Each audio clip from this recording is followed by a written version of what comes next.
What's up, you guys? My name is Aubrey and this is my channel. So we are officially in Q2 of 2021, and this is about the time of the year where people start to decide what the heck they want to do with the rest of their lives. There are millions of high school students around the entire United States trying to figure out what type of degree they should get in college and whether or not they should even go to college to begin with. So in this video, I want to talk about some of the degrees with both the highest ROI as well as the lowest ROI. And I want to break down what this ROI is, what these degrees are, and how much these degrees cost. So let's get started. Now, when it comes to college educations, I am not the expert. You see, I dropped out of community college my sophomore year and I never looked back. But even though I decided not to go to college, and even though I decided that university and getting a degree was simply not a route for me, I definitely value the importance of a degree. And I think for some people, it is the right path to go down, while for others, it simply is a waste of time. Now, when it comes to college, all degrees are not created equal, and this is something that I wish people understood at a younger age. I think that the older audience watching this video can understand and can really value the fact that not all degrees are worth pursuing, and not all degrees are worth paying for. But when 18-year-olds are set to make the decision that will impact the rest of their lives, they oftentimes don't have that mindset, and because of that, they go into degrees that simply do not make sense financially. Now, before we dig into the exact ROIs and the worst degrees versus the best degrees to pursue, let's first talk about some of the average statistics amongst universities and amongst degrees in the United States. Now, let's look at the averages on some of these prestigious degrees that we hear so much about, because whenever we think about high-paying jobs or high-paying degrees, more often than not, we default to some of the standard ones, like doctors and lawyers. Well, in the United States, the average cost to become a doctor is anywhere between $200,000 and $300,000. This includes all of the education costs, but does not include the fact that after you're done with your education, you have to go into residency, where you're typically underpaid in comparison to the amount of work that you're putting in. Alternatively is a lawyer, and in the United States, the average law degree can cost upwards of $100,000 per year, depending on what university you go to. This includes your undergraduate as well as your law degree, which is typically 3 years. And so even though jobs like a doctor or a lawyer are no doubt prestigious, they are no doubt a huge accomplishment, the ROI isn't as clear-cut as you may think, because of the fact that even though these jobs are typically high-paying, the costs to get in are also incredibly high. That doesn't even account for things like time, opportunity costs, and more. Now with that, let's dig into the first section of this video, which is the degrees with the highest ROI. Now, this ROI is based off of average tuition costs in the United States. So there will of course be outliers. There will of course be ways to get an education in these fields for cheaper or for more expensive. The other thing that's important to note is the fact that these numbers are based off of average salary. There are of course, again, going to be outliers. There are people that probably make way more than the average, and there are others that make way less. So keep that in mind as we proceed with this video. And with that, the first degree I want to talk about as being one of the best investments with the highest ROIs is an engineering degree. Now, this is just all-encompassing to all types of engineering, from civil to computer to mechanical. There isn't really any specific engineering niche that I'm speaking about. But engineering as a whole, you can achieve with just a 4-year degree. You can of course go in and get your master's and your doctorate, but for the context of this video, we are talking about just a typical 4-year degree. Going off of the average in-state college tuition cost, it would cost you on average about $54,376 to achieve an engineering degree.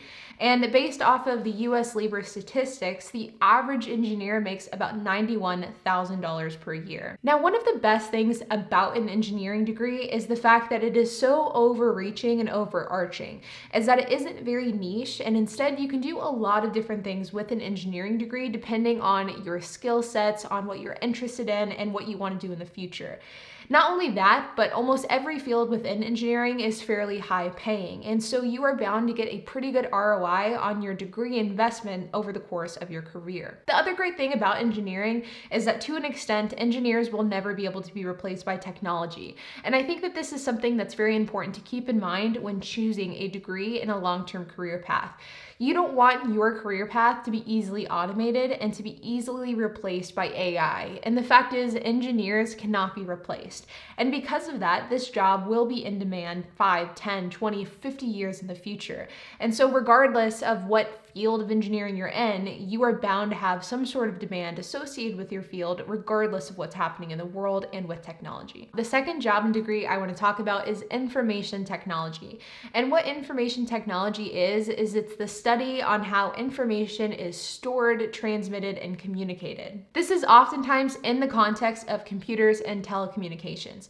Now, in most cases, there isn't such thing as like a sole information technology degree. So some could argue that this point here is not valid because of the fact that this degree may not actually exist. Instead, information technology is a field that you can go into once you've achieved your degree.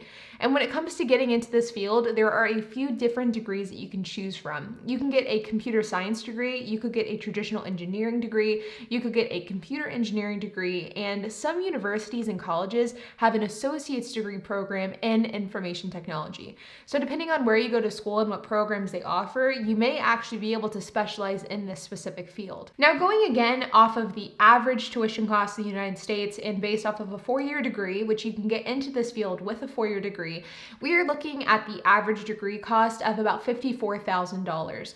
Now, that could be significantly less if you went the associate's degree route, which would be just a few $1,000s, especially if you were to go with a community college.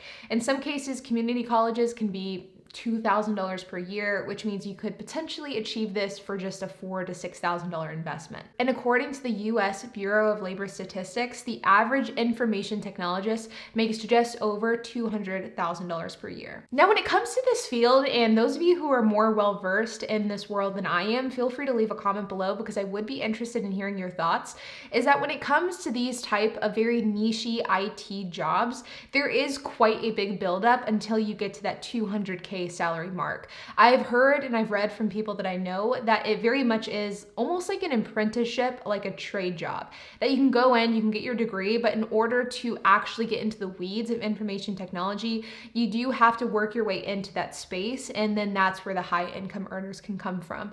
But regardless, for the average information technologist to be making $200K is absolutely huge, especially whenever we look at it from an ROI perspective on how much the degree originally cost. And the third degree that I want to talk about is an economics degree. Now, when it comes to the world of economics and receiving an economics degree, there are once again a lot of different ways that you can achieve this and a lot of different costs associated with this, whether you get a bachelor's degree, a master's, a doctorate.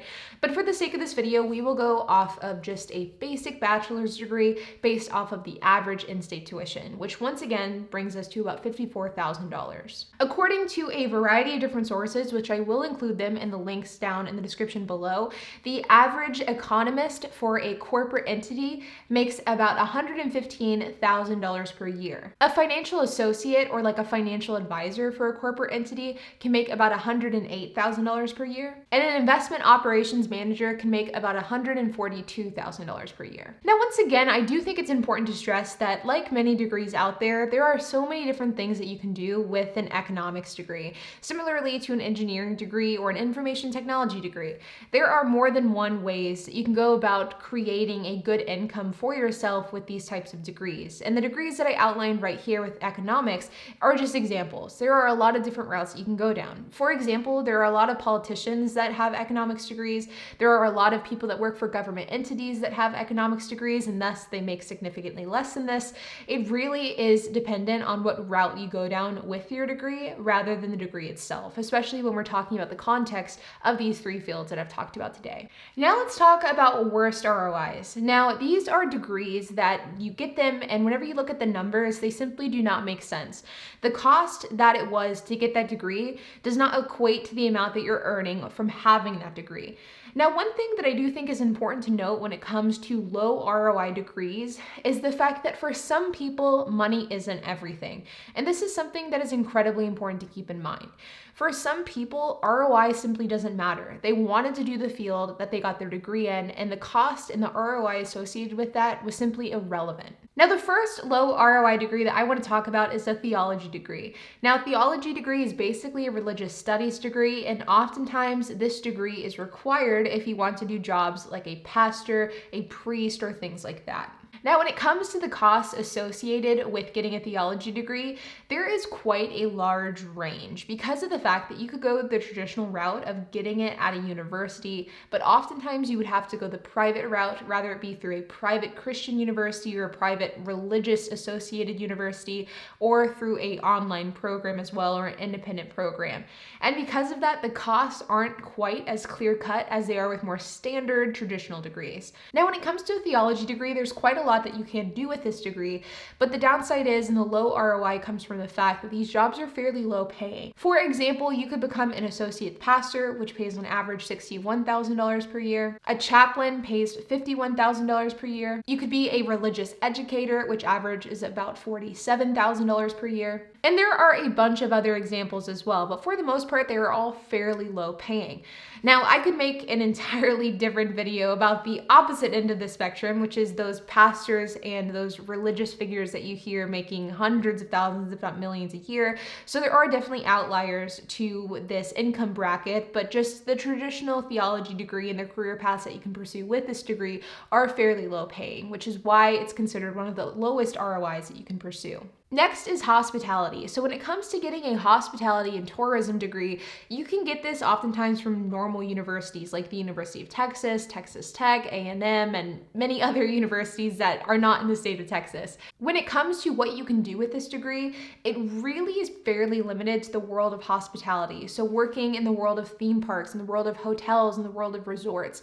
And the income can range anywhere between $50,000 and $70,000. But the standard that I found in my research was about $55,000. The last degree that I want to talk about is arts.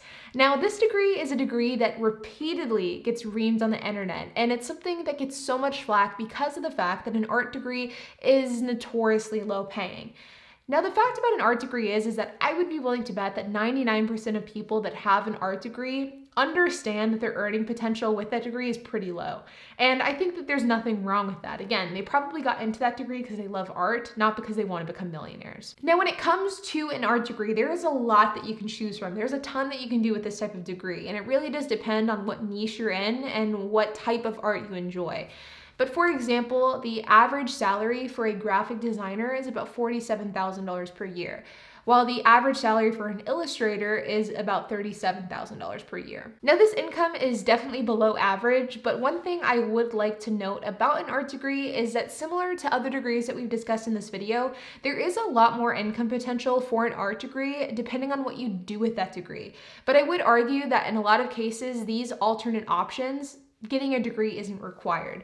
For example, becoming a graphic designer and doing gig work and doing freelance work, it can pay you way more than $47,000 per year. But you don't necessarily need a degree to do that. So my argument would be, instead of getting a degree in art, you would almost be better off spending that time and energy just perfecting your craft and then spending that off into making money through your art rather than getting a degree in art. That's my opinion. I think that that is probably a more lucrative and a significantly higher ROI option than getting a traditional art degree, than going into a traditional art field like graphic design, like an art teacher, like an illustrator. Instead, spending 4 years getting really good at your craft and then learning how to market that craft would be something that would have a significantly higher ROI potential, like a limitless ROI potential. With that being said, you guys, I wanted to make this video because I think that this topic is incredibly important. And I think that it is really important for people to look at degrees, not only from a jobs perspective, but from a ROI and from a numbers perspective as well. Getting a degree is a business decision, and it's one of the most important decisions that you'll make in your life. And sometimes I wonder why 18-year-olds are tasked with making this decision so early on in their life, but that's a topic for another video. But with that being said, you guys, I would love to hear your thoughts. If you have any questions, comments, or if you have anything to add, make sure to leave a comment down below. And while you guys are at it, make sure to hit the like button, hit the subscribe button, and hit the notification bell. And I will see you guys in the next video.